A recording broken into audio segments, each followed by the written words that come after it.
Hello, ladies and gentlemen. So here we are, finally, stage one. As I discussed, you should have just come from the reality check video.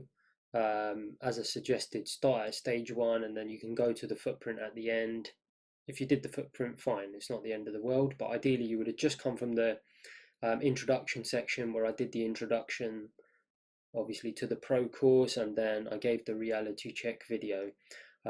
So this is really stage one, auction market theory. Why are we starting here? Well, what I'm going to do is at the start of every stage, I think it makes sense, not only every stage, but every section within every stage. I'm going to keep coming back to this because, as I said, you should have printed this out by now and have this in front of you. So you can really see how you hear a lot about top-down approaches, so on and so forth. Well, um, in an institutional environment, really, this is what it means to be top down, um, or at least according to my observation, and what I saw and learned from the most successful traders around me. So, like I said, when you're in a professional firm, I don't want to repeat the point, but it's a fact. I said it in the introduction section that you're going to be learning a lot of this stuff straight off the bat. And what I found was really lacking in the pure classroom environment anyway was that it would be taught as if, this is the tools, um, or the approaches or the logic, you could say. Because I want to avoid using the word tool because it sounds a little bit like it's an indicator, and it isn't. As you know, it's just inherent within every traded good and service. And we're going to come on to that in terms of what these things are telling us. But obviously, you've had a flavor of that because you've been doing the depth of market. And you can see the depth of market is not an indicator, it's just raw data. It's real people buying and selling. It's about as raw as you can get, undistorted, unfiltered, just pure what is going on.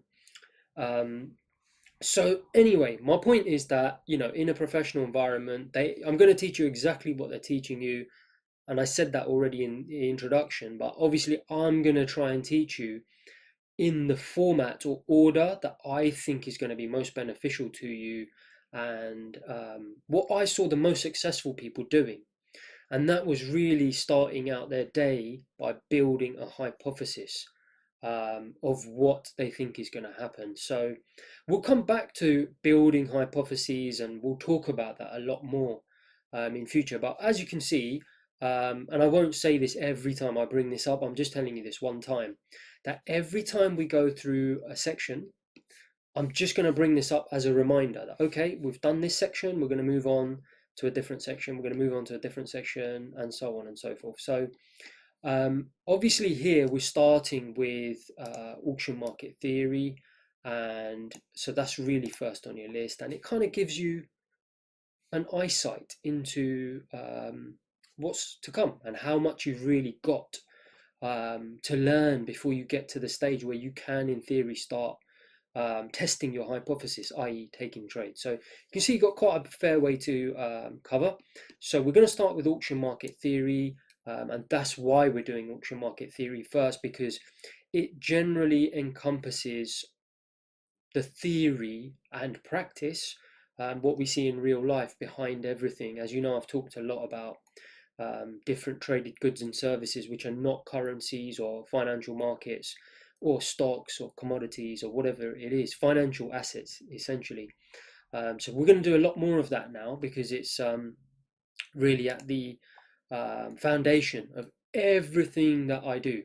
So let's go straight on and start auction market theory. Before I do that, I want to do a little bit of housekeeping, and I hope you don't mind. And I'm saying this at the start because I know a lot of people, obviously not a lot, but a fair few probably might not want to watch the whole video because it can go on for a while. Although I'm going to give you a reality check about that. I've got one minor request, this housekeeping.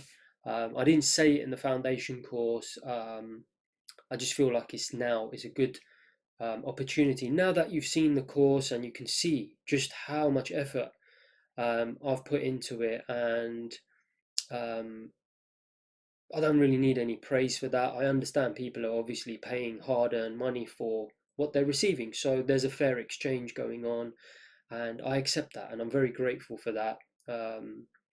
However, I just want to make a small request, if I may, just that look, please, what I'm about to show you is so what I'm going to do is I'm going to be very clear to you that this is what you'll learn in a proprietary trading firm, and this is what I'm showing you, which is a slight either differentiation on it in terms of my own view of it, um, or not. So I'm going to be very clear about that. But my point is that, and I don't want to, exaggerate the point too much, or again, make this about my ego or something, and it's not. All I'm doing is some housekeeping. Look, at the end of the day, um, I'm giving you my life's work, and I don't mind doing that, because there is no secret source or some sort of secret technical indicator nonsense that you'll suddenly be able to use my work and go and become a millionaire overnight. No, it's gonna require a lot of hard work, and as I've said before in the reality check video, there is going to be some discretion required. We're never going to take the same entries. You're not going to take away my edge. I'm more than happy to give you everything that I know. However, the reality is the majority of the stuff I'm going to show you is not out there in the public domain. So, I would just make a polite request that please be discreet with some of the information I'm going to show you. I'll be completely open and honest and say, look, this stuff is obviously available out in the open. So things like VWAP and profile in its core element, there'll be stuff out there, and you can YouTube it. There is stuff out there, but some of the explanations, examples, way I do things, I know it's not out there because I've developed it myself, and it's not an indicator I've developed. It's a way of application. Obviously, the way sometimes I describe things are obviously unique to me. So it's just etiquette, really. I would just request that.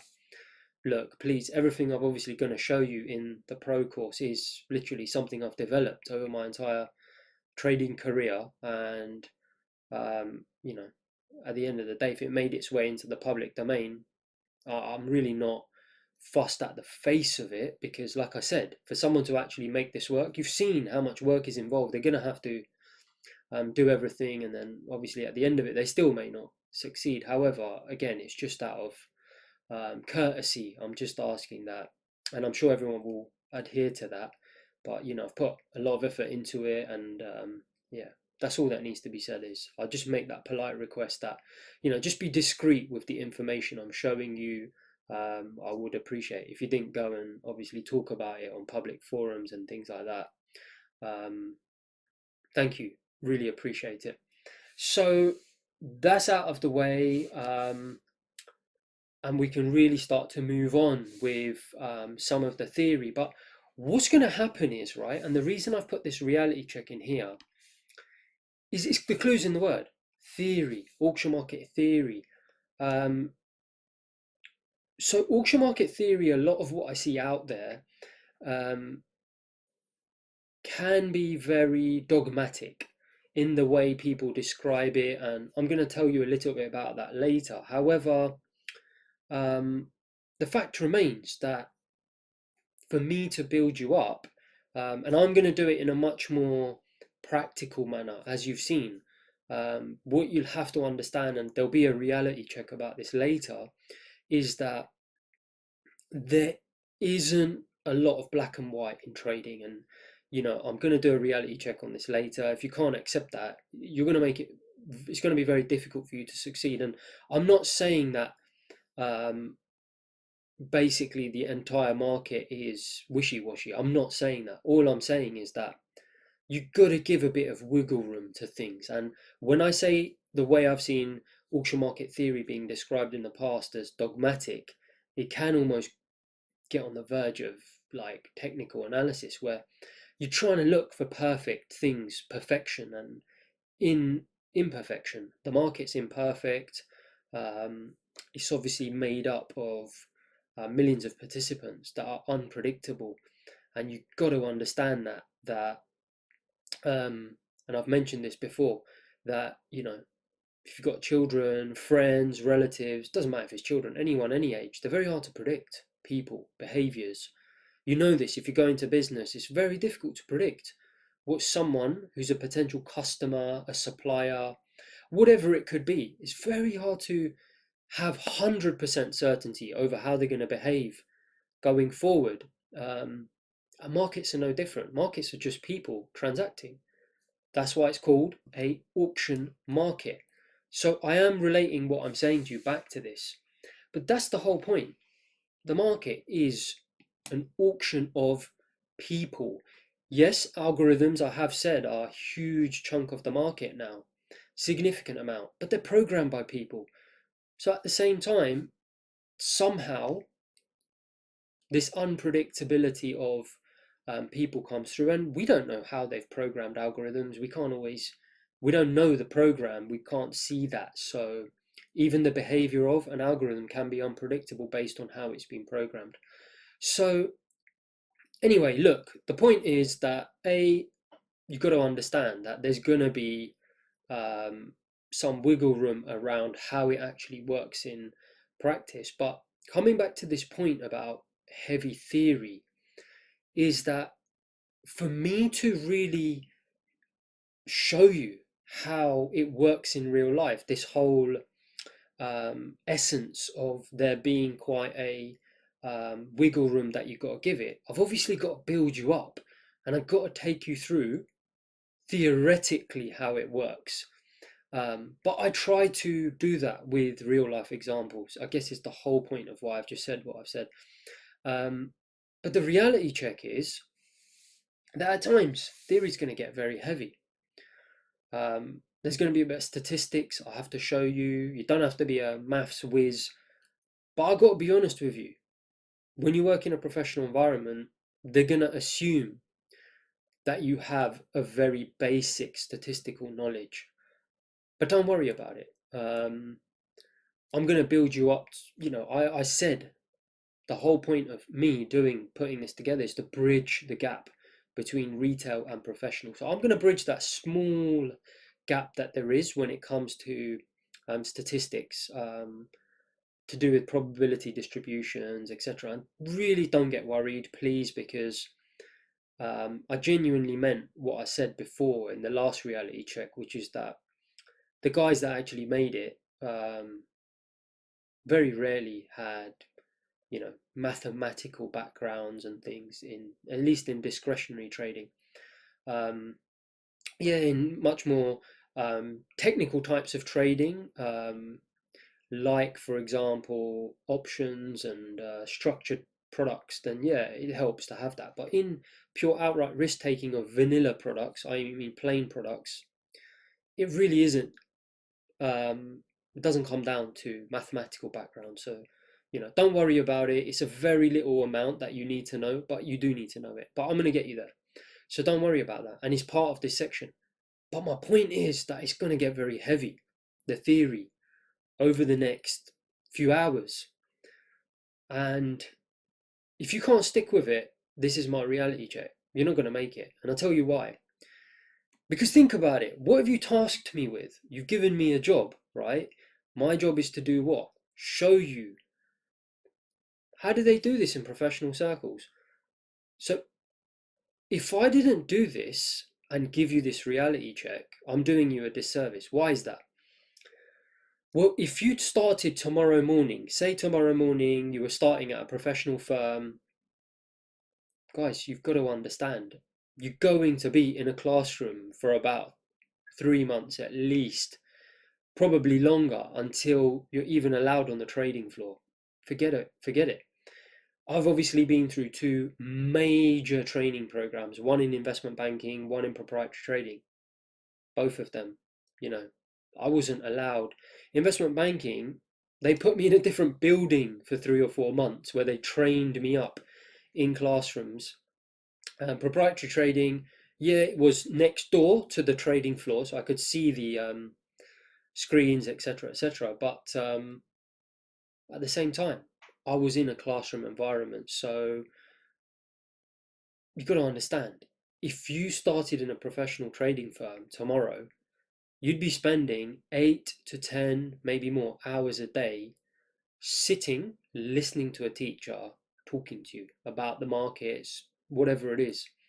Um, developing your understanding of markets. So if you can't put up with an hour lecture, hour and a half, I know in the foundation course we had some longer lectures, or if you can't put up with me discussing things with you and you're skipping through sections, no, you're not doing it in the way that it's done in a professional environment. And I'm doing you a favor by saying this. You need to really maybe go away and think about um, whether this is the right time for you to be learning this. Because what's going to happen is, what I want to avoid is people getting onto when I start to teach you how to do a hypothesis in the market, and you get lost because you didn't listen to the whole theoretical elements. You didn't understand when I'm teaching you about normal distributions and standard deviations, and you're not doing all the examples with me.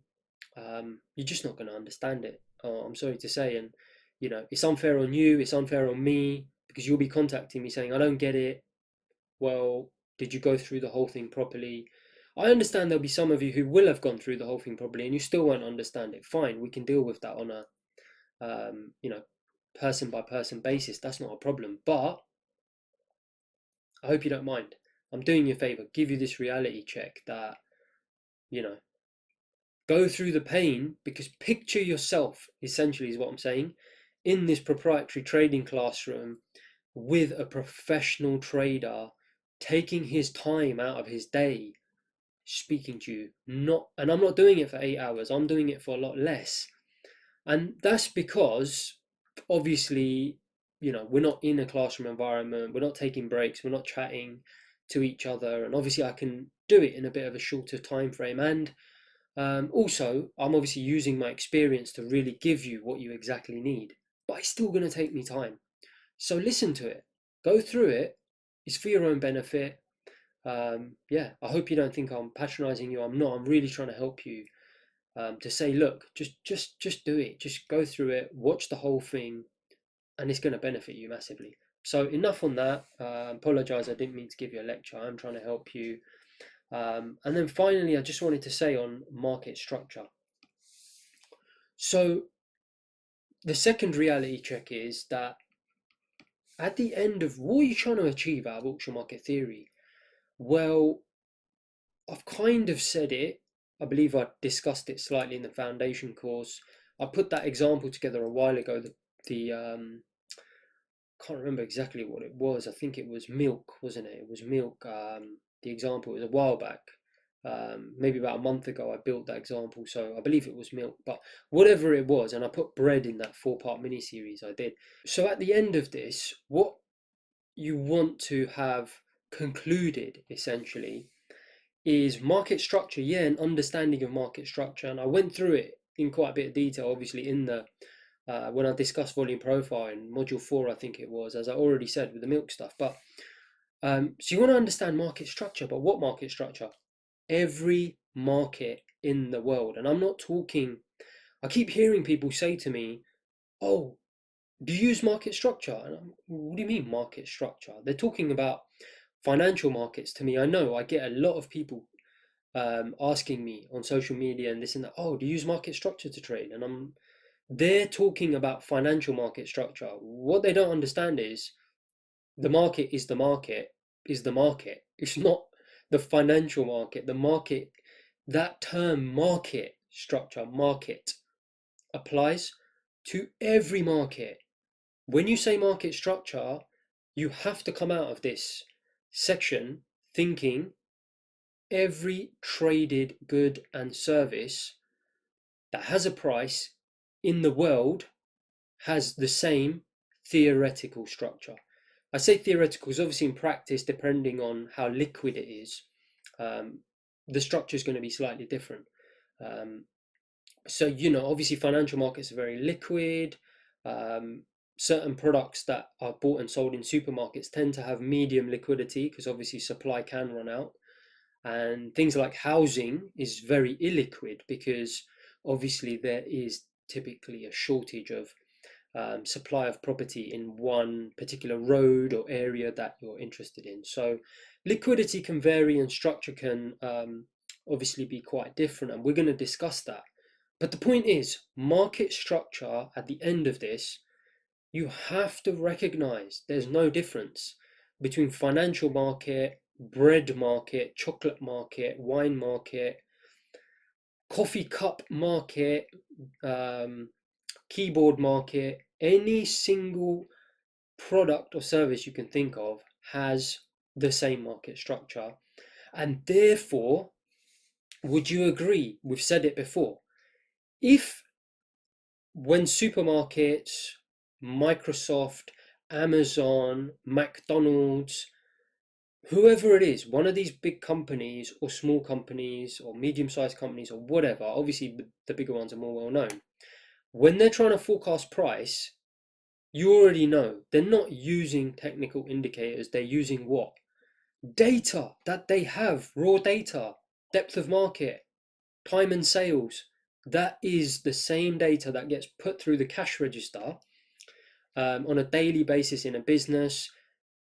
Not necessarily cash register, obviously with property transactions it's put through the bank, or I say property, but it could be anything. Financial transactions are put through the bank, but whatever, you get the point. If you're not using technical indicators to predict where house prices are going to be, where bread prices are going to be, where McDonald's think the price of French fries are going to be, clearly they're not using technical indicators. They're using raw data of demand and supply, which they collect. You know, their corporate arms, finance arms, they have data intelligence.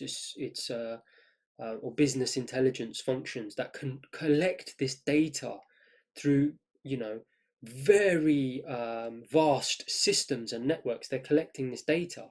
They're not using indicators. If by the end of this you recognize that financial markets are no different to other markets, well, then you've got to reach the conclusion that indicators are not used by market participants industry-wide, right? You've got to realize this, that if the financial market structure is the non-financial market structure, i.e. the things and I keep repeating the point, but obviously it's really important. So forgive me if it sounds like I'm a broken record, but in about a month, people are going to forget. That's the thing.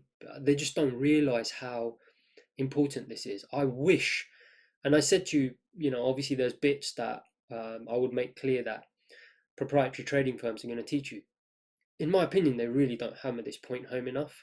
This is where I've decided myself to make this such a big part of what I teach you, because it's in my mind every day. I just want you to know, every time I open my chart and do a hypothesis, I don't think of it as a financial asset. I think of it as a service, any asset that has demand and supply, and that's how I'm approaching it, using market structure, not financial market structure.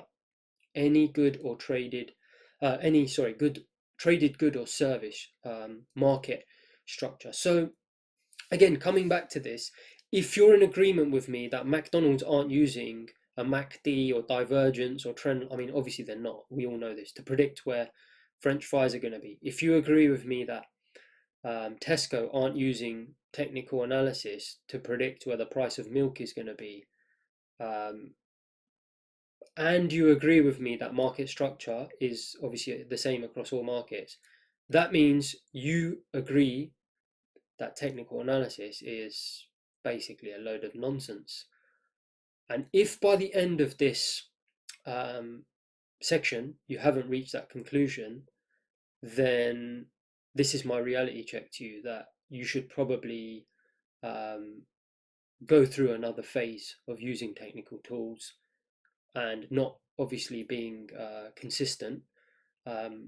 Coming back, doing this section a few times until you actually realize what is actually going on in the marketplace. So we'll talk about this throughout, and it will become apparent. So that's enough for me to say. I just want to say it because I'm going to keep coming back to this point. And then finally on market structure, and I said this before when I was talking about the heavy theory stuff, is that what you're going to see is that, and I need you to reach this conclusion by the end of it, when we're obviously, talking about, here being fair value, you have to understand that the problem with technical analysis is, and methodologies that people have been telling you about in markets, in particular Forex, which is, it's a shame that the industry has obviously ended up this way, is that all these technical, whatever it is, methodologies, they're always looking for very precise entries. And you have to accept, this is my reality check to you, that even though we're going to describe fair value and we're going to come to some very good ways of identifying it, it's not going to be exact. There's going to be, you know, a bit of a range around what fair value is, because obviously the markets are imperfect. It's things to do with liquidity and efficiency, and we're going to talk about all these things. But the point is, at the end of this, yeah, you really have to come to that acceptance. And that's, again, the problem with using these very specific methodologies like moving averages, trend lines, Fibonacci's. They're all crap, basically, because what they do is they make you focus so much on a very specific point. And what I'm going to show you, and what you should reach the conclusion is, yeah, it doesn't work like that in real life. No traded good or service has a perfect value to it. It has, a range of values which is approximately what the fair price is. So let's go on and actually look at these 2 points, and then they'll make more sense. So let's go on to the next slide. Just keep these 2 things in mind, because I'm going to keep referring back to them. But let's start with some real life examples, and then hopefully auction market theory, I can bring it to life for you using what you would learn in a proprietary trading firm. But I'm gonna push it that much further and show you some of the things that I think they don't teach you that you should be aware of. So let's go and do the next slide. Just get rid of this stuff. Okay, so I want to start with bread. I know I spoke a lot in the previous slide, but it was absolutely necessary, and you're going to see why. But we've already been through milk, and if you need to go back to module 4, maybe remind yourself, because I did go into quite a bit of profile and how profile exists in every single market.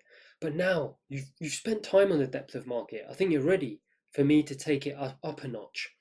And I'm really gonna take auction market theory to the next level and show you from a much broader perspective, build it up, and then we're going to take it down again. And I'll show you what I mean by that. Because as I said, I'm more interested in market orders in financial markets, but there's a specific reason for that. And I didn't really want to get too much into that in module 4 because it would have got confusing. But let me show you why that is. So if we looked at price on one axis this way, and then we looked at quantity, which is what we were doing in the milk example, let's remind ourselves exactly, and what it is. I'm going to look at it from a slightly different angle, but don't worry, it's exactly the same thing. Don't get confused, because what it is, I want to take it to a systematic level now.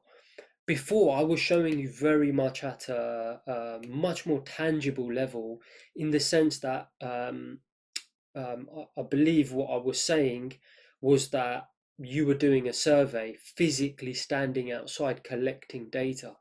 But what I want you to realize is that big corporations have systems in place to collect this data systematically, automatically, through a vast array of systems. So, supermarkets are a great example. Amazon is a brilliant example. They'll have, many systems connected to each other in different areas of the world. If it's a supermarket, it'll be in different areas of the country where they have systems at the till. Every time someone buys bread, before I said to you that actually you're standing outside on a high street and there's a variety of shops selling milk. But actually, the truth is that if you strictly speaking want to give a like for like example, if you think about it, financial markets, say on a depth of market, is an exchange traded market. Really, you're buying and selling from one exchange. So the best way to really hit this home in terms of how this really works in real life is just think of one corporation. So one um, supermarket, for example, that is dealing in bread, or could be one retailer like Amazon or whoever it is. But in this example, I'm going to use a UK-based company called Tesco, but it could be Walmart in the US. It could be your local big supermarket chain. So what they'll be doing is um, they are essentially a supplier. So what you've got to recognize is that bread has a depth of market. And you know what? This shouldn't be any surprise to you because bananas had a depth of market. You saw it. There was a supplier of bananas in that marketplace. What is happening is, in the similar way, the reason why it's quite nice to use a single corporation is because when you think of one supermarket like Tesco, Walmart, and so on and so forth, they're selling so much of this product that essentially what you've got to recognize is they're collecting volume profile information. You just don't realize it. That's why I got you to think of it in a more tangible sense, where I said, look, go and stand on a high street and physically, if you were asking everyone, how much did you pay? How much did you pay? And you're making a tally of milk, it was easier for me to explain it to you that way because you can actually visualize yourself doing that. But unless you've worked in a business intelligence function or a data intelligence function or a finance function within a corporation, you're not going to know that actually, and you may know, but I suspect, majority of people watching this are not going to realize that these companies have systems religiously collecting the data of every single sale they make. Firstly, they have to do it for accounting purposes, obviously taxation and financial reporting purposes. They're obliged, especially if you're a big company and you're publicly listed. You're going to have obligations to your shareholders to collect this information and provide them with financial information anyway. But much more importantly, on a day-to-day basis and in terms of price determination, that's why these companies are collecting this data systematically and religiously, as I said. So what Tesco will be doing is every time someone buys bread, it goes bleep through the till.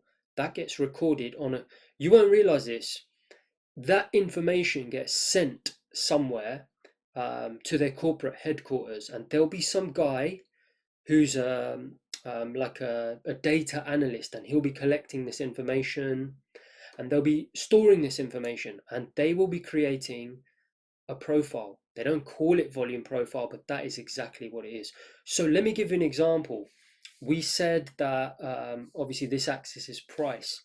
Now bread, I'm going to do it in pounds. We did it in dollars before, but let's not discriminate by currency. Who cares what currency it is?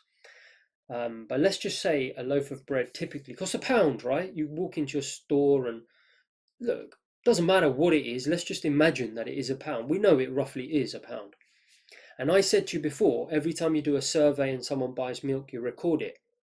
Think of it electronically now, because I want to show you um, just how close to what is happening in the financial markets, not even close, identical, is going on in every traded good and service corporate in the world. They're collecting data in the same way a volume profile is collecting data, in the same way a depth of market is collecting or depicting raw data. So all that's happening, right, is you've got to understand that if this is £1, so it actually says crude oil, but forget that. I've blanked it out, as you can see, because I want to show you that there's supply and market orders, demand, right, and supply. Now look, it's going to confuse you if we think of bread as a two-way market. So forget about that at the moment. Let's just imagine that it's just demand and supply on the offer side. Why do I say that? Because what is Tesco? We're talking about Tesco here, right? If you don't know who that is, Walmart, same type of thing. Just imagine it's Walmart or your local supermarket again. Would you agree? Who's offering bread? Tesco. They've got inventory at what? £1, right? Let's say they're offering, and this is countrywide. I'm just going to make up a number. I have no idea how many they're offering, but let's just say it's 10,000.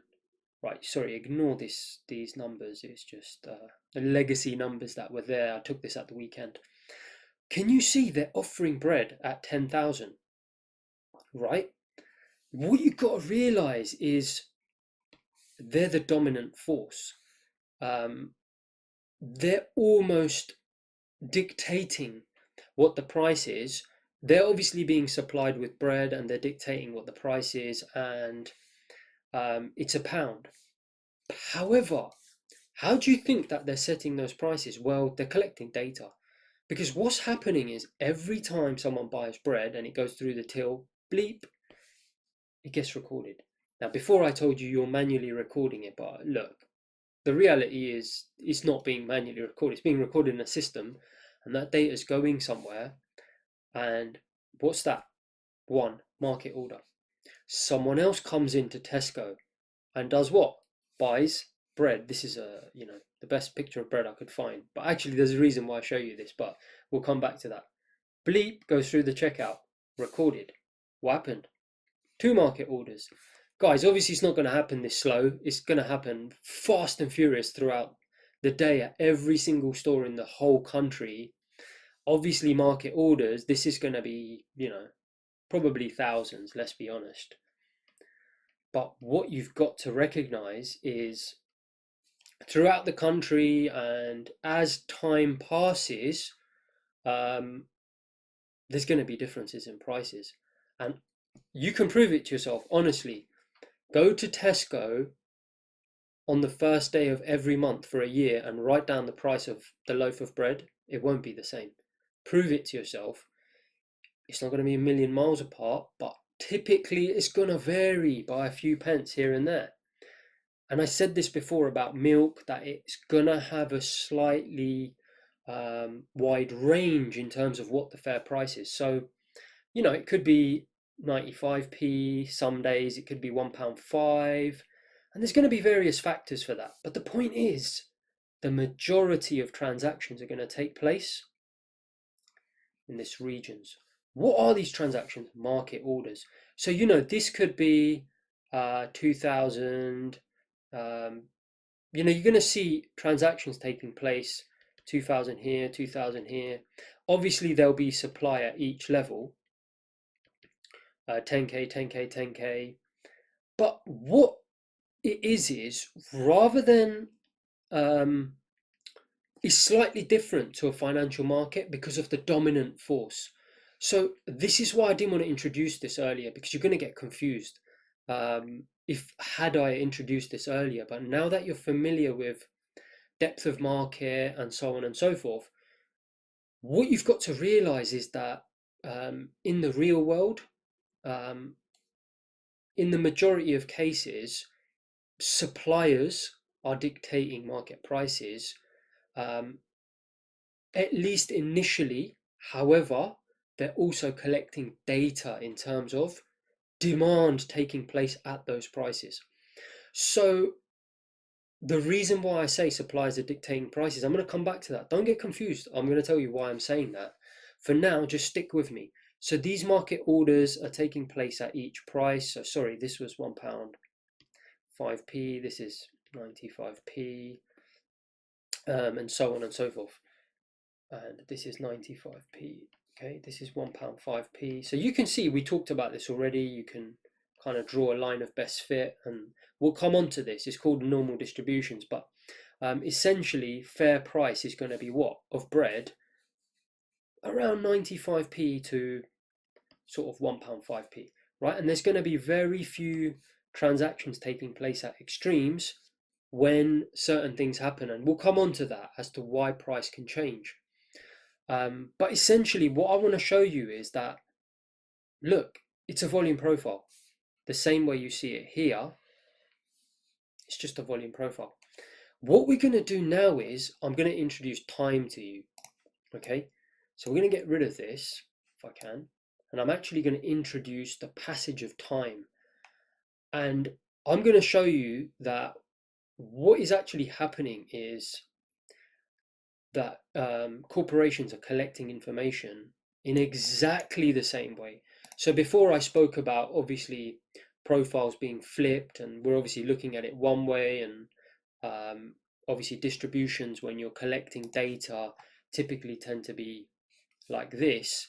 But the only reason, and I haven't really spoken about this much before, that volume profile is done in, top to bottom, is because of the passage of time. So let me show you what I mean by that. So same example now, right? So again, we're going to look at price, okay? But this time we're going to look at it on the y-axis, i.e. The axis pointing up. And then here, now, we're going to introduce time. Okay, so what's happened here is that rather than having quantity on the axis, we've got rid of quantity and we're looking purely at time. And what we've done is we've moved what? Quantity over to the side. What do I mean by that? So let's say time is 0. What do I mean by that? 1st of January, right? And the price we said was what? £1. Okay. So this is what you've got to realize. In most traded goods and services, the supplier will initially be setting the price. So Tesco will come to the market. They own the marketplace, and they will say, all right, we're going to sell bread. We're going to offer bread at £1. We got 10,000 units inventory, right? So what's going to happen is transactions are going to take place, and as time goes by, let's put month 1, month 2, month 3, month 4, month 5, month 6, and so on.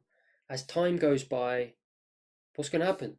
The price is going to be at 1. However, quantity, as you know with the volume profile, what's going to happen? Transactions are taking place. They're building up over here.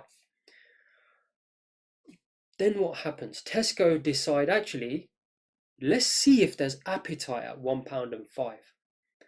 So guys, I know, a lot of this, some of you might be getting a little bit lost up until this point, but this is where you're really going to think, oh, that aha moment should be hitting, because what Tesco will then do is they'll move the price to £1.05, and what they're doing is they're collecting market order transactions, and their guys in corporate headquarters are watching this demand market orders at £1.05.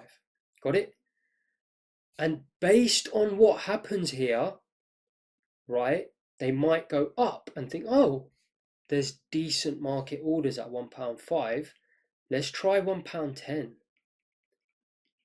Okay, what happens is every morning, and I know this, right? I've had corporate customers before, so I learned a little bit about this when I first started investment banking, and I was working on the foreign exchange desk. As I said, obviously I spoke to large companies, treasurers, and I remember having a chat with someone, and he explained this to me. He said, every day price labels are sent into all the stores throughout the country based on analysis done overnight on data collection. So they'll be looking at demand, market orders at each price that they are supplying at.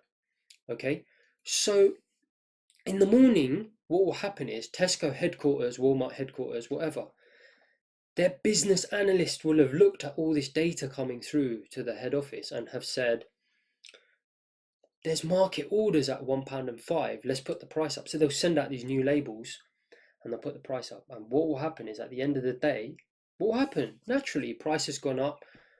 Maybe in this instance, market orders will have gone down.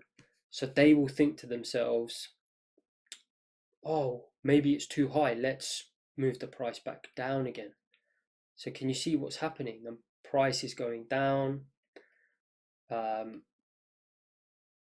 And the point to this is, look, what is this? It's a volume profile. And what they'll be saying to themselves is, and I said this before in the milk example, is they'll be thinking to themselves, all right, where's the fair value of bread? Where is the fair value of bread? Well, where is it? It's £1, right? Why is that? Because that is where market transactions took place. We were willing to supply and demand was met there. And it was a fairly, how do I say, even marketplace where plenty of transactions took place. Because why do I say that? That supply was willing to meet it? Because what's the other side of buying? Supply. So if a lot of market orders took place at £1, clearly Tesco were willing to supply there as well. So it was kind of a good equilibrium price, is my point. Fair price. That's what it was. Now, let's do it the other way, right? Believe me, this is what they're doing all day long. Every single business in the world is testing the market for different prices. And right now, this might not make sense why this relates to financial markets, but it does, believe me, and just stick with me.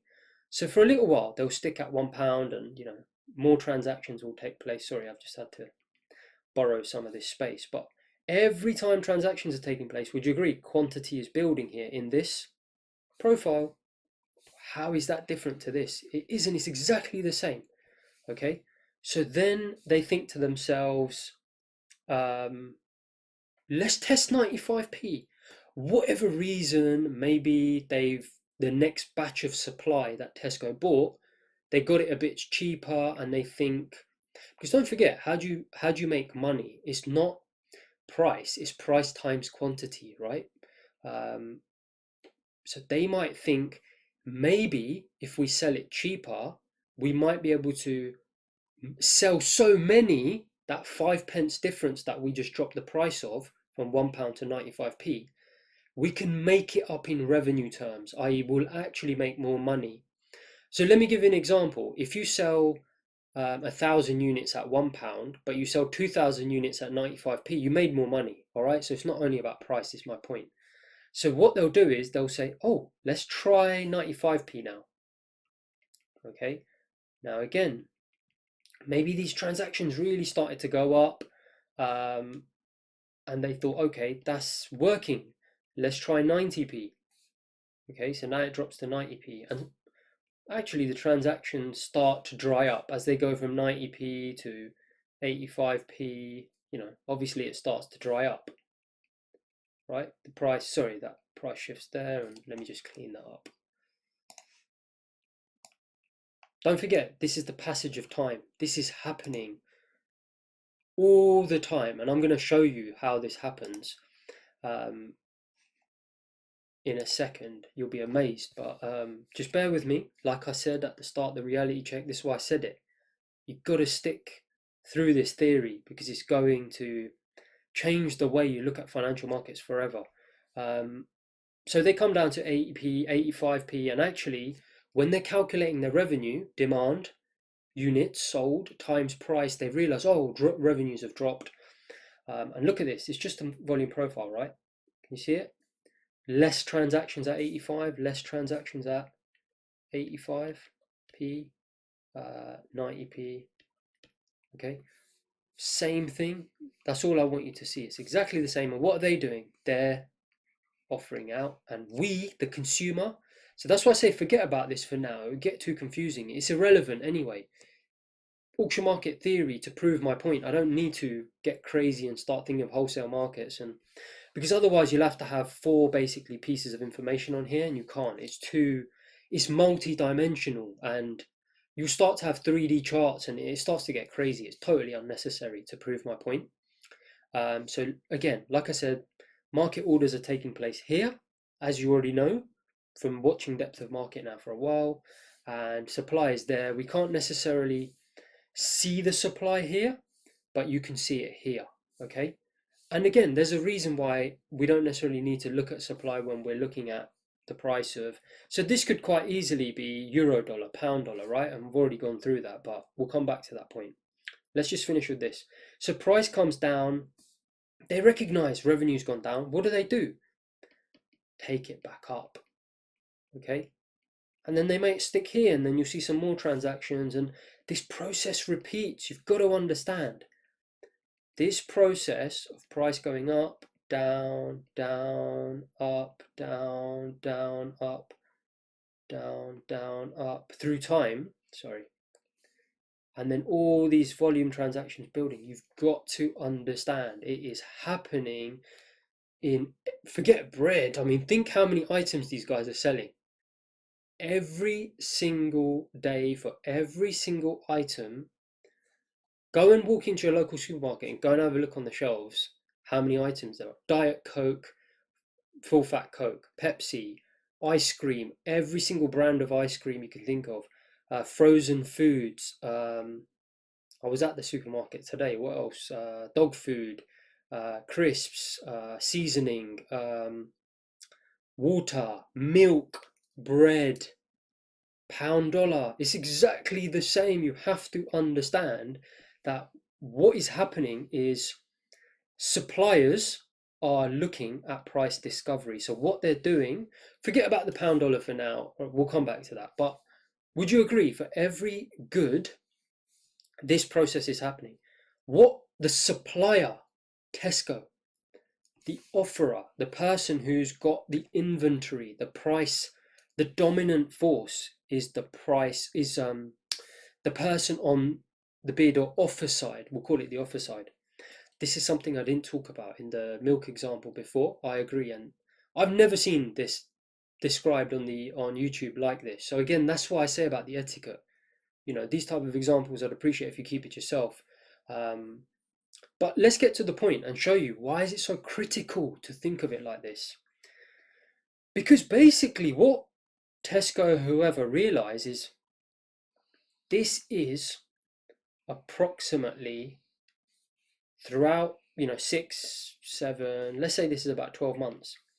This is the price of bread approximately over the period of time. And what they are doing all the time throughout time is they are changing price to see is there demand. They're testing to see where is fair value. Constantly, they'll be saying, is it a pound?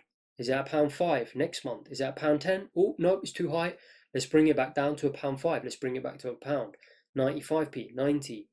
Oh, let's take it back to a pound. Let's take it to a £1.05. Let's take it to 110. How do you think they're determining this? Okay. Transactional data, right? Actual, what do we call them? Market orders. When someone goes into Tesco, picks up a loaf of bread and physically decides to buy it, what are they doing? Market order. So you've got to understand this concept that the market profile exists in every single traded good, and this works in services as well. I'm not going to do it for every single different variation because we'll be here basically all day and night, but this is how the bread market is working essentially, is prices are being set by the supplier at different levels, and they're testing it and collecting data based on volume profile. They just don't call it volume profile, they'll call it transactional data, whatever you want, but you have to understand this is what they're doing. Now here's the next point, technical analysis. And this is why I say, if you still think it's indicators after what I'm about to tell you, honestly, don't take this the wrong way, but you need to stop trading, or you need to really think about whether this career is for you. Because let's say that they next decide at this point in time whether to go down to 95 or whether to go to 105 or whatever it is. Do you really think that Tesco are sitting there thinking, oh, let's draw a trend line from here to here, and oh, it meets there, so actually we shouldn't have. So let me get rid of this, sorry, for a second, because it doesn't prove my point properly. But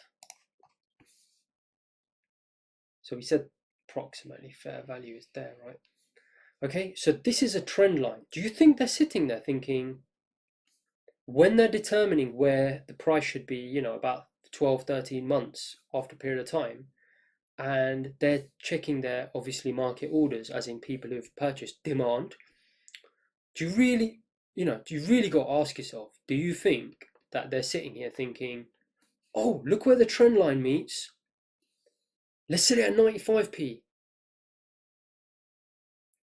I'm actually going to pause for a second because I really want you to think about this, because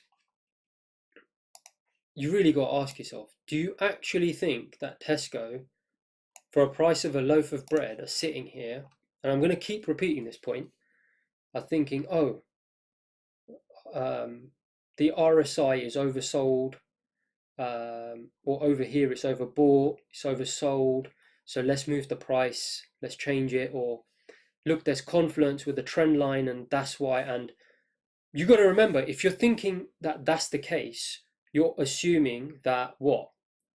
They're not looking at this, right? So my question to you is, do you think that what is determining the next price here is this trend line and this RSI, MACD, or whatever, or some moving average that is here, and they think, oh, look, it's a 20-period moving average. The CEO of Tesco rings up his data analyst department and says, guys, the 20-period moving average is at 95p. Go and set the price of bread at 95p.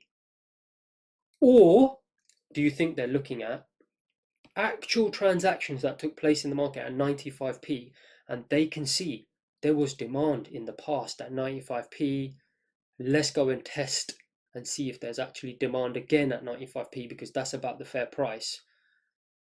That's B. So option B is the one I just gave you. Option A is, do you think it's this trend line and whatever, and they're not looking at this stuff? If you think it's A, that they're looking at this trend line and whatnot, then basically you need to stop trading. If you think it's B, great. Let's be obvious. It is B. And hopefully 100% of you said, yeah, of course it's option B. Of course they're looking at where demand was in the past. It was at 95p. They collected that data and they recognized that they can go and test the market at this price, this range, 95p to 105. Why? Because transactional data, actual people told them. They might not have phoned them and told them. They told them by taking money out of their pocket and buying at 95p that that's where the price should be. So yeah, hopefully most of you have recognized, and I'm sure you have. You're probably laughing, thinking, well, of course, Envy, they're not looking at a trend line. What a load of nonsense. Obviously, they're looking at, why would Tesco look at a trend line? Well, my point is this. If you are one of those that have agreed with me that it is option B, sorry, I'm going to get to the point, that it is this that Tesco are looking at, however, you're still using technical analysis on your charts, my question to you is why?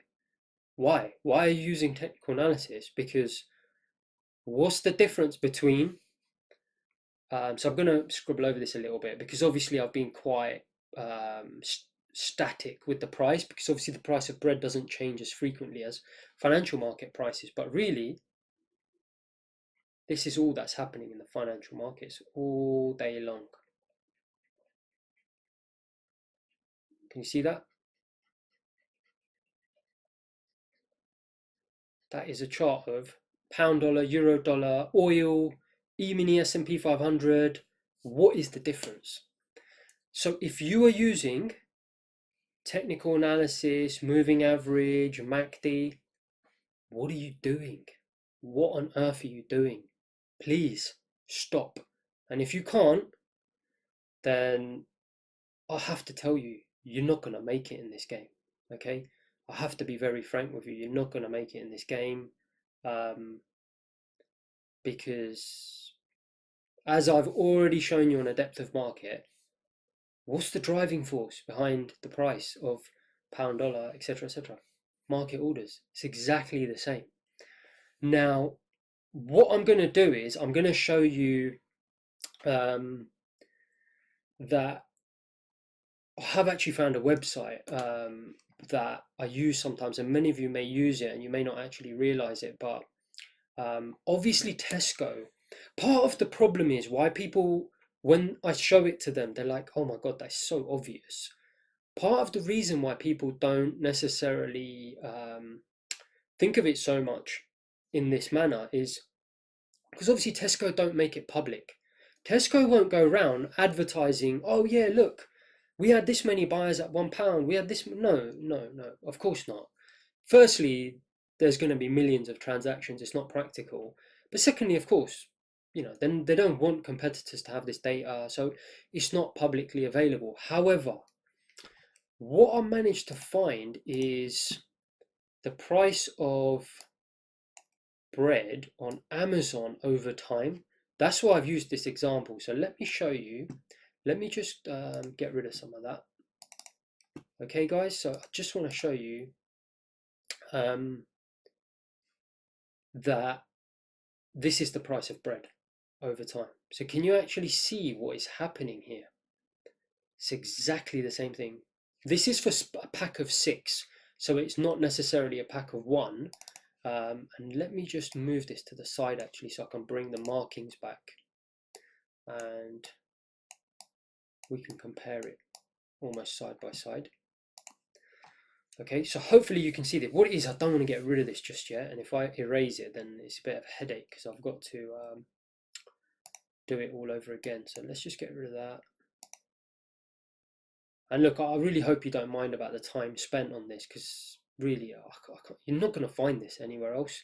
You're going to find some auction market theory stuff, but it won't be explained to you like this. I already know, I've seen the stuff out there. Again, I'm sorry to keep repeating the point, but this is why I talked about, I will highlight where I'm trying to do things in a different manner. And I really wasn't taught it like this in the prop firm, in my classroom. I was taught it very basic manner. And it took me this is really, I talked about certain turning points in my career when I talked about the reality check in the last video. And I said, it was one of the big turning points was obviously when I accepted that you can't get the perfect price entry. And I spoke about a few things, but honestly, this was another huge factor where it started dawning on me. Wow, I've got market order data, market profile, volume profile. I've got a volume profile, and it's exactly the same as what's going on in every good in the world. What am I doing? Why am I using all this junk? I mean, I was okay. I didn't really use indicators and stuff, but there were certain ways of thinking I had where I was always looking for ways of measuring fair value, which weren't obviously what you see exactly here. So it was only when I really recognized how important it was to measure fair value in this way, that obviously my trading really started to take off. So I was always making money, but it was really start to take it to the next level was when I started measuring fair value in this way. So look, anyway, coming back to the Amazon example, so you can see here it's the same bread by owner. I've just taken it off there, but it's a pack of 6, so it's not obviously £1, it's £10. But guys, you've got to realize you might not be able to see this on your phone. You'll have to desktop and zoom it, and I'm not going to zoom it here, but this is over the last 8 years. What has Amazon been doing? What you can't see here is Amazon, their algorithms are doing exactly this. Transactional data, you just don't see it here at this price point. Okay, sorry, I know this is all a bit muddled. Let me just try and move this, sorry about this, a little bit, just so I can make it a bit clearer. In fact, let's just get rid of this because we don't need this. Prove my point on the depth of market, right? And let's just clean this all up so we can create a bit of room for ourselves. And I can really show you this properly. There you go. Okay, obviously that was the MACD. Okay, sorry, I appreciate your patience whilst I sorted that out. So what you've got to realize is Amazon is collecting market order data every time someone transacts at £10 and buys this. So I managed to get this data, but Amazon are never going to provide you with their volume profile. But that is what they're looking at. You have to understand, they've got an algorithm. Have you noticed how the price of an Amazon product, you get it at the top of your basket, it will say this product changed by 3p, 5p, £1, 2. What do you think they're doing? I'm sorry to get so animated about this, but you've got to understand what's going on in the marketplace. Every time bread is bought at £10 on Amazon, the algorithm is recording that. Okay, every time, the passage of time. Then it decides, let's go and test 9. Who's the supplier? Amazon. What are they doing? Offer side. What did I say about Tesco? Offer side. Exactly the same thing. You see, you might have thought, oh, Envy's just making this example up. Guys, I'm showing it to you here. Physically, go and check the price on this website for yourself, and it records Amazon changing its price to £9. It tests the market. And what probably happens is every time the algorithm tests these prices, there's slightly less demand, and then it obviously shoots back up. And I talked about this in the milk market. I said, where's fair value, right? Do they use some indicator to predict it? No, they know where fair value is because, sorry, it's not the greatest drawing, but they know where fair value is because they've recorded the data. It's where people were willing to place market orders for bread. So you've got to understand this.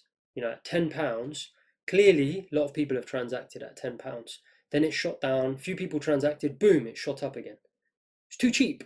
Went down, oh, it was too cheap. People just suddenly came in, and then where did the algorithm go back to? Fair value. Okay, this is a few transactions here, but a huge amount of transactions took place around, 9.90, 10.10, whatever it is, that price. You can see the little fluctuations here. Where's fair price? Here, approximately in this range. Okay, what do you think the algorithm's doing? Every time the price, it goes and tests 8, and it doesn't quite work, as in there's a surge in demand probably at 8 and it thinks, oh, it's too cheap. The algorithm shoots back up to where? 10. Why? Do you think there's some indicator here that's saying to it, oh, I'm bouncing on a trend line, let me go back up? Or actually, there's a 50% Fibonacci between £14 and £7, and the 50% is here at £10, so let me bounce back to £10. Really, I have to kind of hold my face there because, and I don't blame you for thinking this. I used to think this way when I first came into the financial markets 16 years ago. Even I thought there was some magic bounce or this or that. But I need to ask you the question again. And answer me, but obviously silently to yourself. Do you think, A, Amazon's algorithm has a trend line and a 50% fib and whatever other nonsense, and because it bounced there, it said, oops, I better put the price back up, and because the moving average for the last whatever is £10, let me go back there? Or do you think the algorithm realizes that the majority of demand, market orders, took place in this region? That's answer B. Clearly it's B, right? Do you think Jeff Bezos is sitting there thinking, the price moved away from the 50%, quick guys, get the algorithm to change the price of bread back to a tenner? come on, he's not. Obviously, obviously it's not him individually, but he's got what? People like that were sitting in Tesco, um, who were collecting this data and recognizing that that's where the fair price is, and we can go and test other prices, but ultimately, if those prices we test don't work, we're going to have to come back to fair value. But the whole of fair value is going to be, that sort of range around here, where the volume profile peaks, where the most transactions took place, market orders. So basically, hopefully your answer was obviously that it is that. And again, I would say to you, if you think it is some sort of special tool or confluence of all these technical indicators, I'm not saying this to be horrible. I actually hope you see it. I'm doing you a favor. You need to really think about whether you understand not only financial markets, but any market in the world. Because there is no difference between this bread price and what is going on in pound dollar, euro dollar, or whatever it is. You've got to understand that the price of the pound here, euro dollar, obviously I didn't draw it as wide a range as I did for the Tesco being the supplier. But all price is doing all day long is what? Looking for fair value. So what I'm going to do is I'm going to move this forward now, because what basically this is I'm showing you price determination in a balanced market. It's very balanced. The market is moving, it's very balanced, and I kind of told you in module 4 that it's return to value. So as I said, there are trading opportunities, mean reversion plays, and we're going to get into this a little bit later. But I want you to think about this, that essentially this is where trading opportunities do occur. As I said in the milk example, where price will fluctuate a little bit away from, I think it was $1.50, I believe I used, to 160. Guys, same thing. Price will fluctuate from £1 to £1.10. There's a trading opportunity. Why is that? Because it's most likely to come back to its fair price, somewhere in the middle, but within the realms of the overall fair price. Now, we're going to take this up a notch. I really hope that made a lot of sense. I know it was very long, and I'm going to actually put this into the next section now. I'm going to talk a little bit about shifts actually in supply and demand, and how we actually become imbalanced. So we're talking about balance here, and we become imbalanced. So, but before I do that, I know I've written example 1 here, but what I want to show you is very quickly, what I was going to do is I was going to show you this sort of detail for other products, so chocolates, webcams, so on and so forth. But what I've realized is, and I'm going to be honest with you, do you know what? Every single module, it's quite funny. I was saying this to someone earlier who's kindly bought the course, and I said to him, I don't pre-plan any of this stuff. I had no idea how this would turn out, and that's the way it should be. My knowledge is not in an arrogant way, but I know it's extensive, and I don't pre-plan any of this. So my point is this. I planned, you can see that I put example 1. I was going to do this for loads of examples, and actually, I kind of just give you my knowledge as it is in my mind. It's not, I don't have to go and research this anywhere else. This is in-depth understanding from me trading the market every day. This is as real as you're going to get. Obviously, when people do YouTube videos and they write books and theory, they'll be doing a lot of research. I don't do that. Why? Because I actually trade this stuff every day. So I just tell you it raw, how it is. And anyway, sorry, my point is this, that rather than do a new example 2, if you don't mind, what I'm going to do is I'm just going to quickly show you before we move on to the next section, and I show you how we actually shift from balance to imbalance, is I'm just going to quickly show you how this pricing mechanism exists in every other market in the world. Now, obviously I can't show you every, millions of products in the world, but what I can do is I can show you Amazon's price movement over time for different products, because obviously Tesco don't make that available, Walmart don't really publish that online. This third-party company tracks it. So I'm going to show you some other ones. So let's have a look at Cadbury's cream egg, which is this one. So guys, have a look at this. This is the price of Cadbury's cream egg for the last 3 years. Can you see what they're doing? The algorithm is constantly doing what? Testing the market at 25, at 16, at 20, right? And what it's doing is it's collecting market orders. You going on Amazon and buying Cadbury's cream egg, every time you hit buy, it's recording that in a volume profile. Okay, and it's using this data to determine what area to fluctuate price around, what area to test it around is this area here. Okay, can you see that? Trading opportunity, trading opportunity, trading opportunity in a balanced market. Okay, and believe it or not, there will be people out there, I can assure you, who watch this stuff when the price drops to £16. Opportunists will come along, they'll buy it for 16 and sell it on for 20 in eBay. And the algorithm sees the demand come in, quick fluctuation, and moves it back up to fair value. Got to understand that that is what is happening all day. It doesn't just stay at one price like this static. It's doing this type of movement. Financial markets are doing this all day long. The only difference is the dominant force is different, and that's why I was talking about the dominant force before. Whereas obviously Amazon is the dominant force in the sense that Amazon is the supplier. It's determining to some extent, based on obviously demand, where price should be set. But ultimately it dictates it, doesn't it? It has an algorithm that will go in and change the prices.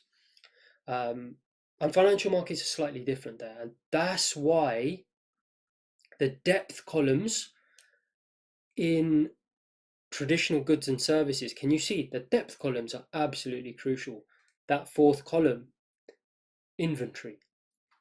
You can understand Amazon wants to know how many Cadbury's cream eggs do we have left, right?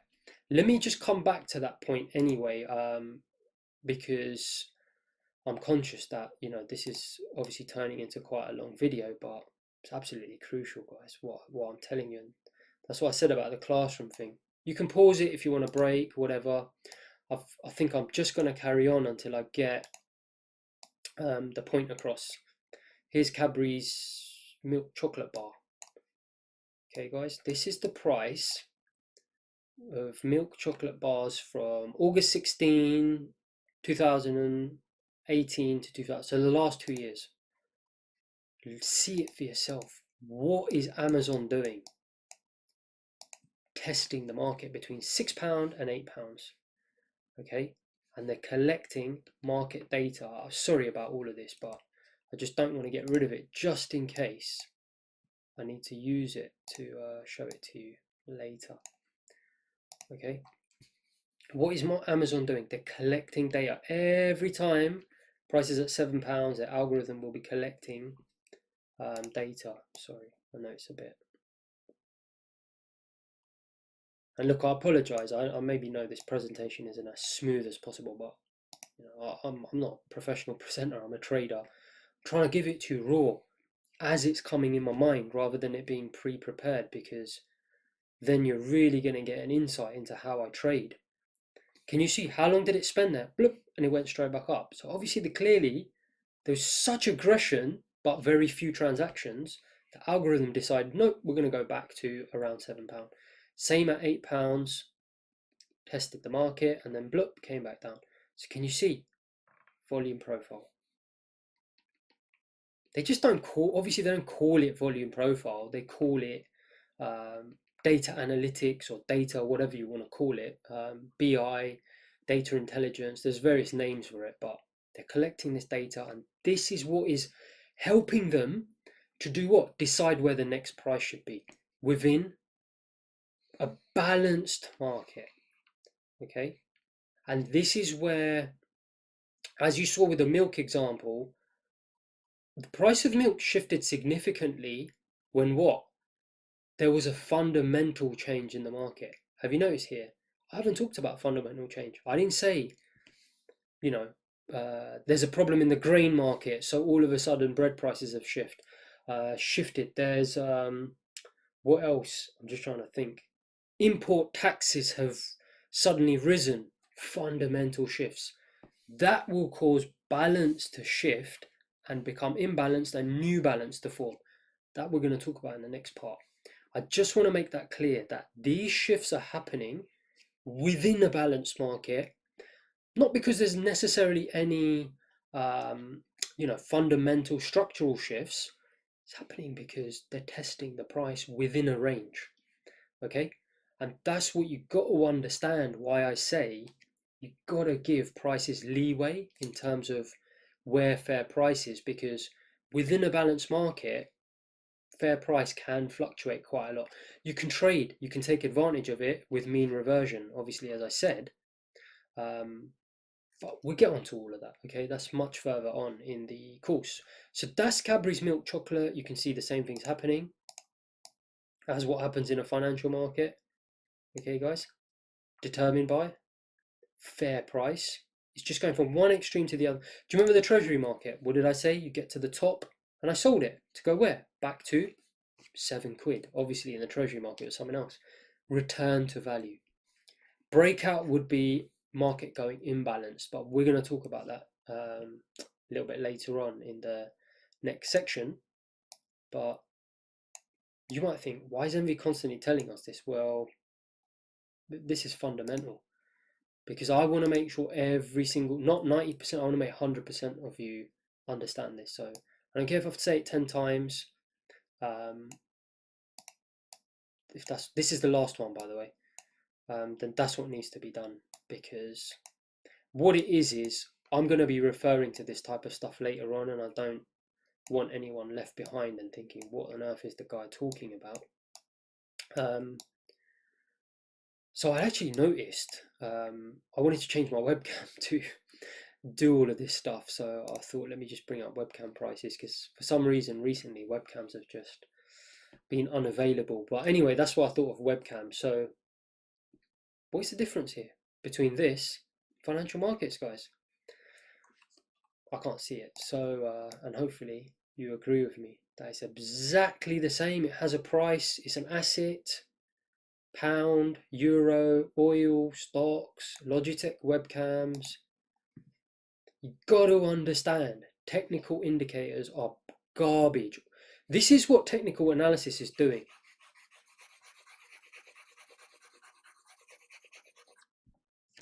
Where's the price? Oh, I can't see it. Why? Why are you doing it to yourselves? I really don't understand. Clear all that crap off your charts and start understanding what on earth is going on at price levels that you don't see on your chart. Volume profile. We're going to put it on the chart, okay? It is what? Market orders on the depth of market is the volume profile. Bring the raw data onto your charts. Can you now see? Guys, welcome to the pro course. This is a really exciting moment for me because, like I said, I didn't pre-plan all of this, and actually I'm realizing it's worked out perfectly. This section in the course, I've really got to this point where I feel comfortable saying that to you, because I can see it clearly. Oh, okay. Now I can actually show these guys, obviously, and ladies that are watching this, that this is why volume profile is absolutely crucial. Because can you see, this is the key transition from depth of market to chart. Is all this is market orders here taking place on your chart, on a webcam chart, on the bread, the chocolate, whatever it is. Transactions. Guys, this could be the property market. It doesn't matter what it is. End of the day, You've got to understand all assets, goods and services are behaving in this way. Transactions, demand, market orders are building at every price level. Obviously, there'll be less here. And all these algorithms are doing, Amazon's, or physical people or machines in Tesco's or whatever it is they're saying to themselves, let's go and test the market and see what demand is like. And actually, if it isn't there or it is, boom, let's go back. Let's go and test it. Nope, let's go back. Let's go and test it. Let's go back. Let's go and test it. Let's go back. See it? Familiar? Yep, financial markets. They're doing the same thing all day long. That's what pound dollar's doing. It's testing to see, is there market orders? Is there market orders here? Is there market orders here? Okay, so this is the final thing I'm going to say, but it's absolutely crucial. Because what you've got to understand, right, is I think I've exhausted the point. You agree with me, right?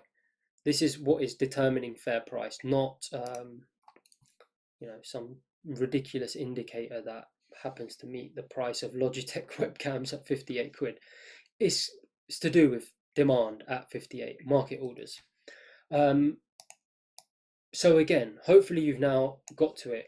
Indicators, it's all garbage, and that's what it is. But you probably think I'm gone off my initial point, but I haven't. And I remember I do want to make one final point, which is it's really to do with supply and the dominant force. Because what you've got to actually understand is, I've been talking a lot about demand here, market orders. But would you agree that there's two things that can make price change? Okay, I don't want to get into economics too much.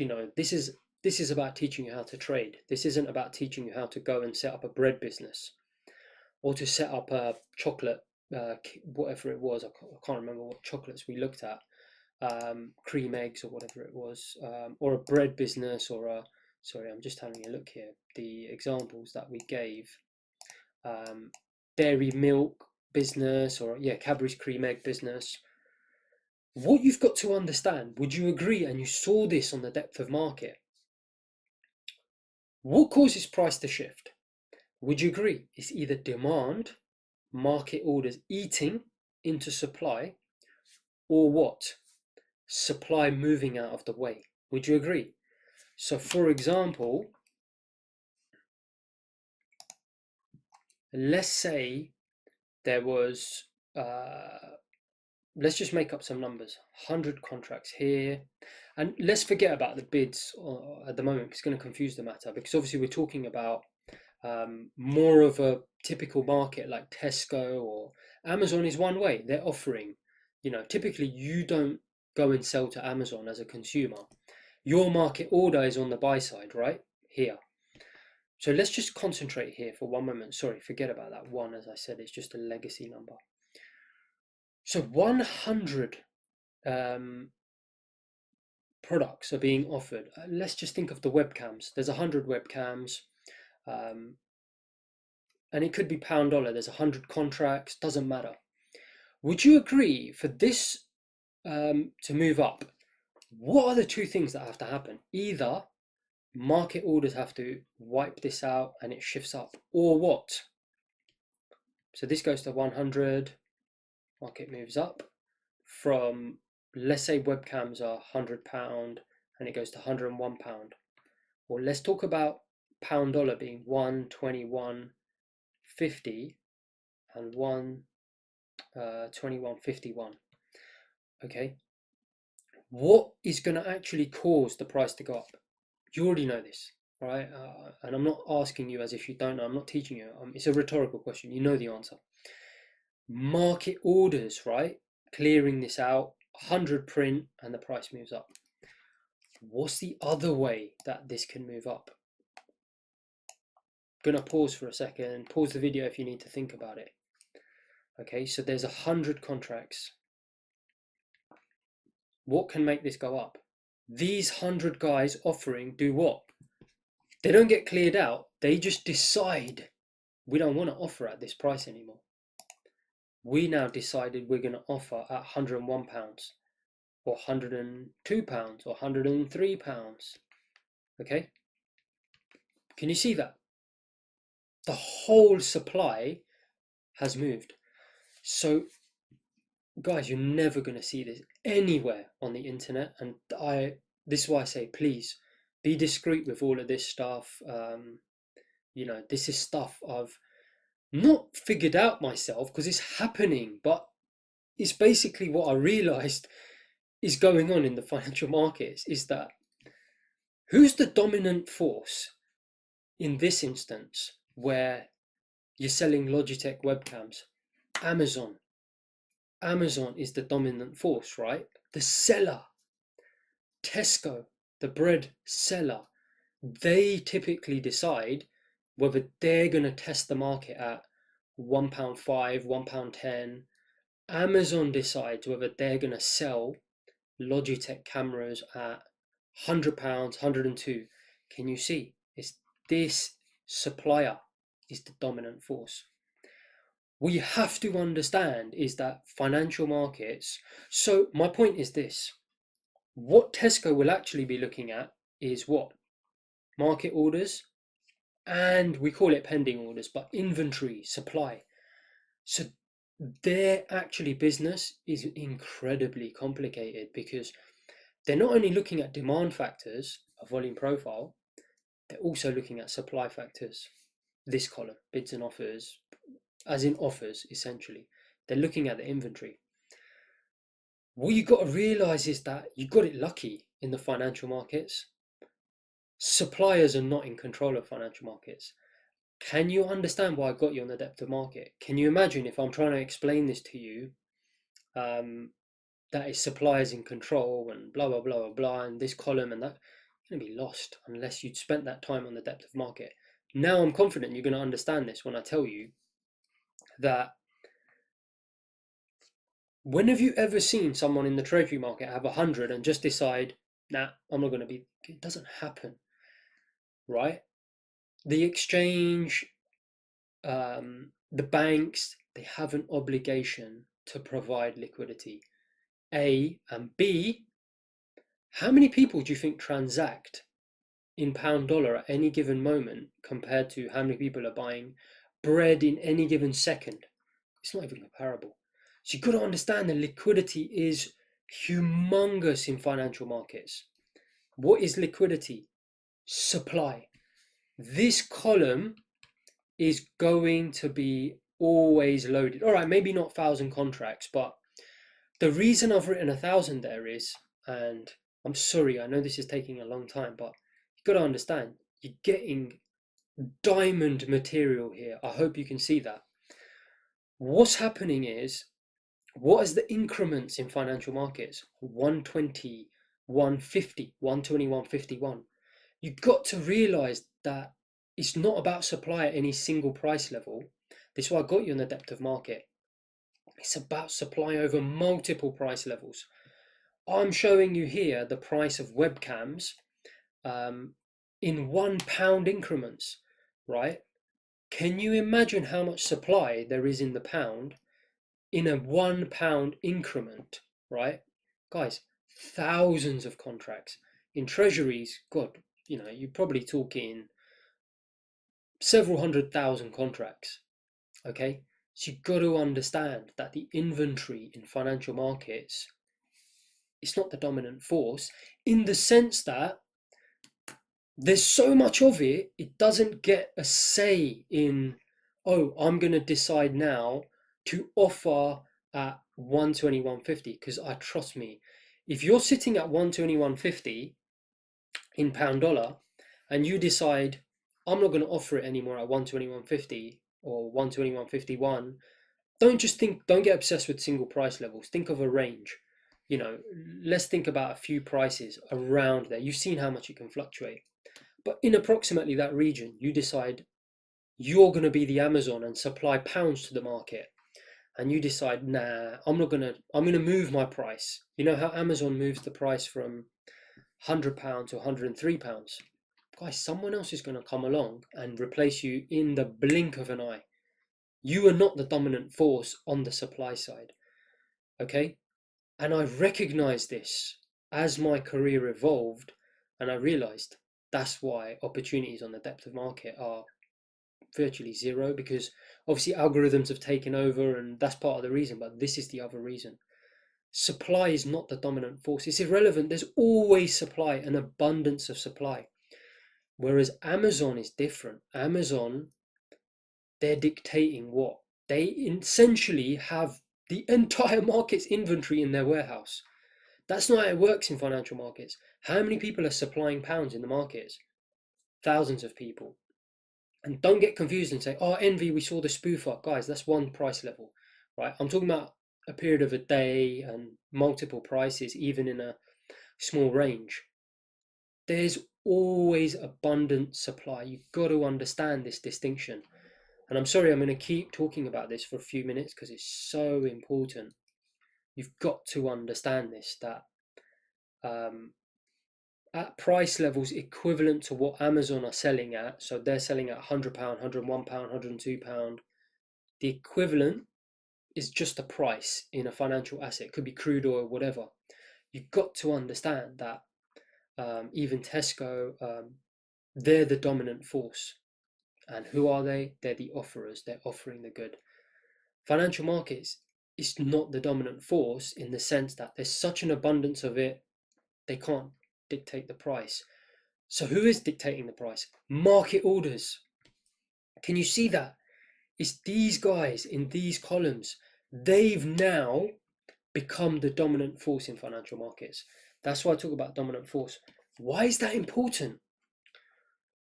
Because if we're starting a business tomorrow, selling bread or Cadbury's cream eggs or whatever I'm showing you, two things are going to be really important.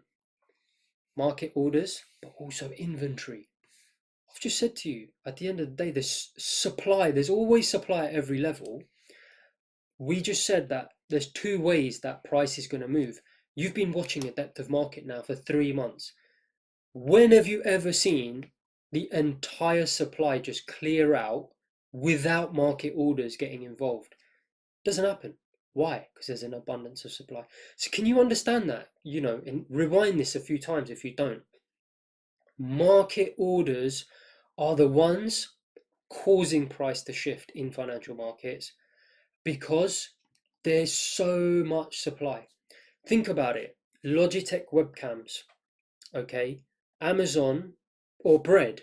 We've got bread up here. Let's talk about bread. Tesco, Sainsbury's, Asda, typically, and you hear about cartels, and they probably do have some price collusion going on. Would you agree that pretty much the entire country's bread, forget the small guys, is pretty much dominated by 2 or 3 players, the supermarkets, right?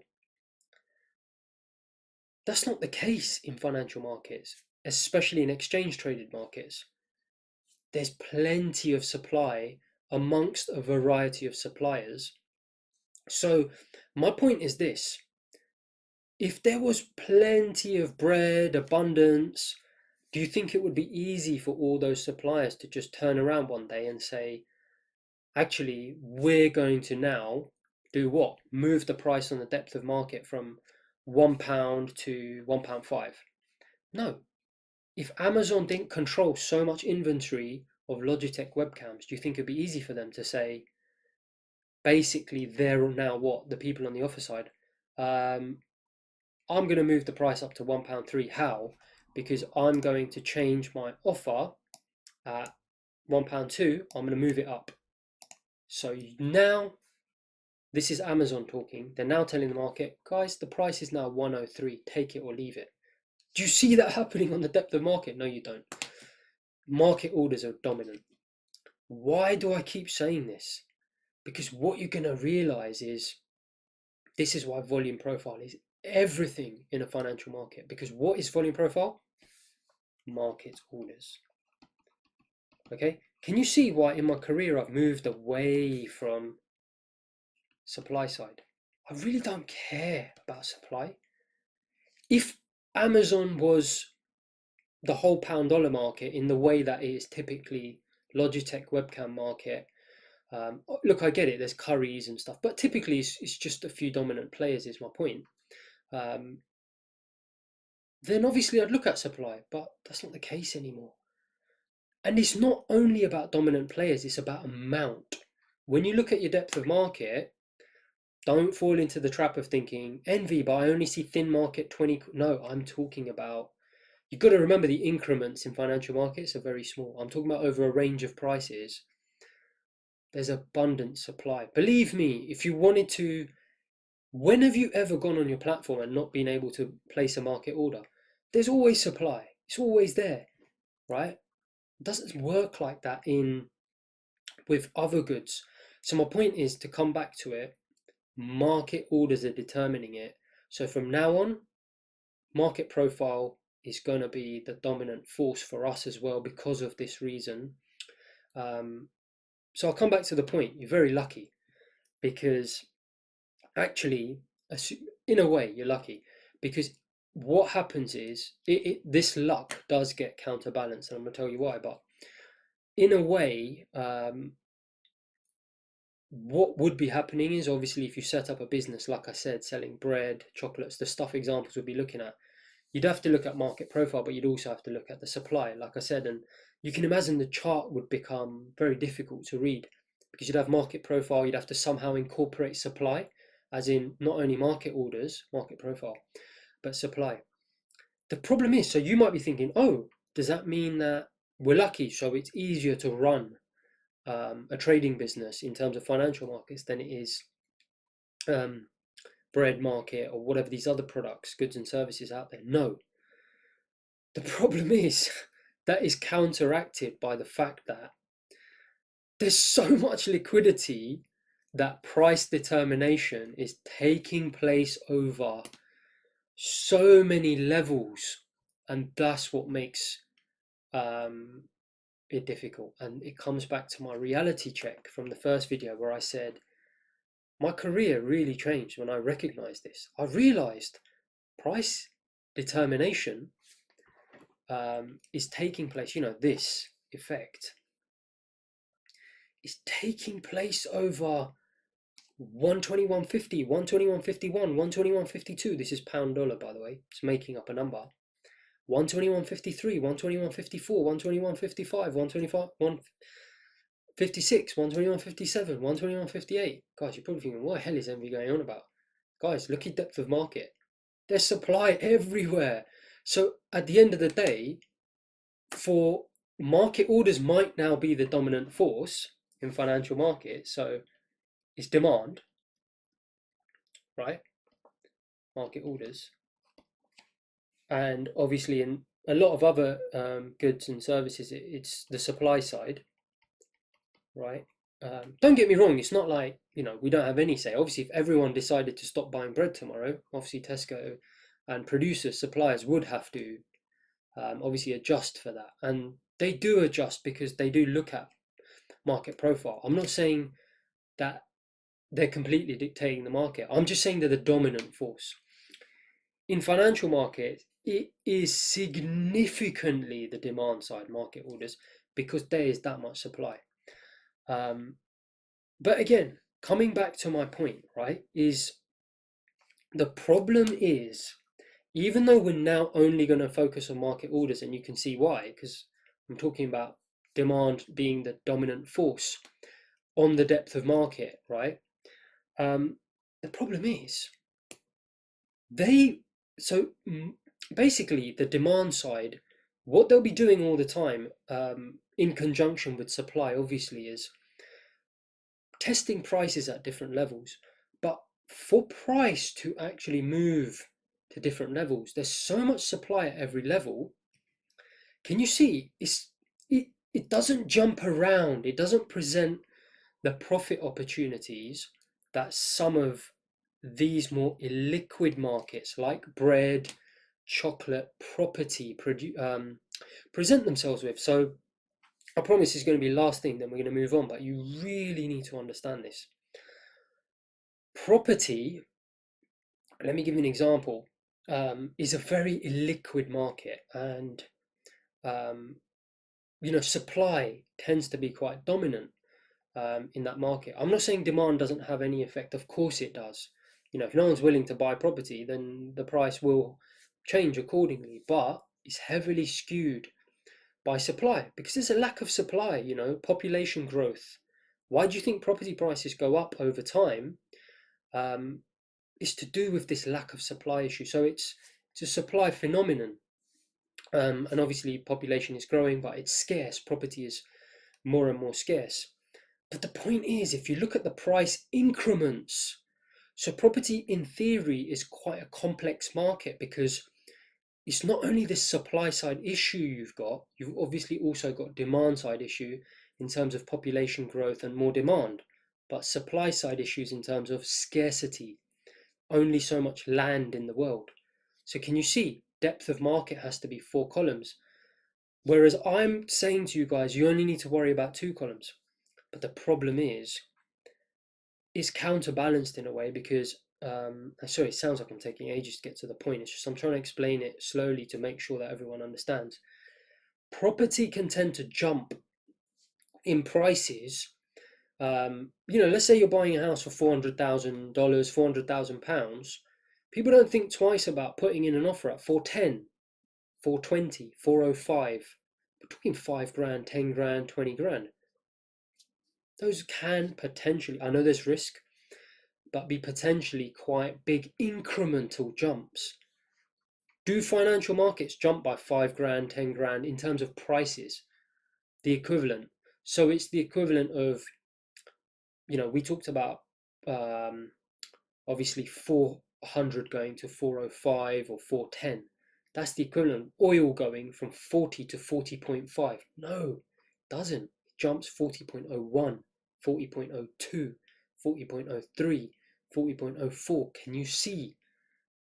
It's counterbalanced because, okay, we've got less to worry about in terms of no supply, but now we've got this headache because market orders are constantly being transacted where, and obviously with interaction with the supply columns, has such a vast range of prices that we need to take into account that. So I just want you to remember that market orders, for the reasons I've said, are absolutely crucial in financial markets because they're the dominant force. But secondly, you've got to realize that these market orders are taking place over many different price levels, a problem that you don't necessarily face in other markets, but then other markets have supply issues, so it's counterbalanced. So going forward, financial markets, we're going to focus on market orders and the fact that fair value can be over quite a significant range of prices. All right, guys, so that's a balanced market. We're going to now look a little bit at imbalance, but don't worry, we're going to come back to this notion of balance and imbalance. But yeah, I hope you feel that was a real value add auction market theory section. You're not going to get it anywhere. And excuse me, I know right now you're probably thinking, how on earth do we use this? But you'll see how we use this in trading and so on and so forth as the pro course develops. But yeah, if you don't understand this, you're gonna have to go back and watch it again and again and again, and just get indicators out of your head because yeah, then they're not going to get you anywhere. All right, guys, hope you enjoyed that, and I'll see you in the next section. Cheers.